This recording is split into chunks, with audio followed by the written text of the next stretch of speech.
ஸ்ரீ வள்ளி தேவசேனா சமேத ஸ்ரீ சுப்பிரமணிய சுவாமி திருக்கோவிலில் பங்குனி உத்தர திருக்கல்யாண வைபவம். ராமநாதபுரம் மாவட்டம் கமுதி அருகே நீராவி கரிசல்குளம் கிராமத்தில் அமைந்து அருள்பாலித்து வரும் அருள்மிகு ஸ்ரீ வள்ளி தேவசேனா சமேத ஸ்ரீ சுப்பிரமணிய சுவாமி திருக்கோவிலில் பங்குனி உத்திரம் 11 நாள் திருவிழா கடந்த 23ஆம் தேதி காப்பு கட்டி கொடியேற்றத்துடன் துவங்கி நாள்தோறும் மூலவர் உற்சவர் ஸ்ரீ வள்ளி தேவசேனா சுப்பிரமணிய சுவாமிக்கு சிறப்பு அபிஷேக அலங்கார தீபாராதனைகள் நடைபெற்று வருகின்றது.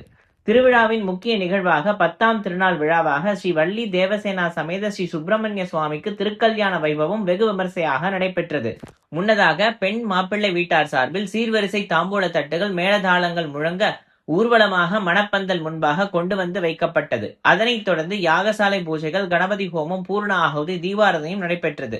திருவிழாவை முன்னிட்டு மூலவர் ஸ்ரீ வள்ளி தேவசேனா சமேத ஸ்ரீ சுப்பிரமணிய சுவாமிகளுக்கு வெள்ளி கவச்சம் அணிவிக்கப்பட்டு சிறப்பு அலங்காரத்தில் பக்தர்களுக்கு காட்சியளித்தார். பக்தர்கள் அனைவரும் மொய் விருந்து அளித்து அன்னதான பிரசாதமும் பெற்று சென்றனர். இதில் ஏராளமான பக்தர்கள் கலந்து கொண்டனர்.